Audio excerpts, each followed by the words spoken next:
আচ্ছা, সোয়া চন্দন দেখতেই পাচ্ছেন দর্শক, এই যে এটার নিচে এই যে দুইটা ডিম আছে। আচ্ছা আচ্ছা, এই যে এটা নর, এটা মাদি। তো দেখতেই পাচ্ছেন কবুতর জোড়া আসলে অনেক সুন্দর এক জোড়া কবুতর সোয়া চন্দন। তো এই যে সোয়া চন্দন জোড়া, এই জোড়ার দাম কত বলছিলেন? 1300 টাকা হলে নিতে পারবেন একদম। আচ্ছা ঠিক আছে দর্শক, এই যে জোড়াটা দেখছেন আসলে খুব সুন্দর। এই জোড়াটা ডিম সহ নিতে হবে, কিংবা আপনারা আস্তে আস্তে যদি বাচ্চা ফুটে তাহলে তো আলহামদুলিল্লাহ আরো ভালো। তো সেক্ষেত্রে এই জোড়াটার দাম পড়বে একদম 1300 টাকা। আচ্ছা, এরপরে কি আছে? একটা ডিম পারছে এখানে যে আরেক জোড়া সোয়া চন্দন আছে, এখানেও একটা ডিম আছে, ওই যে দেখতেই পাচ্ছেন। ওইটা মাদি আর এটা নর। আচ্ছা, এই যে উপরে যেটা দাঁড়ায় আছে এটা মাদি, এটা নর। তো দর্শক আপনারা দেখতেই পাচ্ছেন। ভাই এই জোড়াটার দাম কত চাইছিলেন?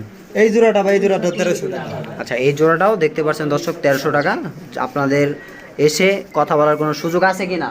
আসিফুল ভাই, কথা বলার কোনো সুযোগ আছে? তারপরে ভাই কথা বলার সুযোগ নেই।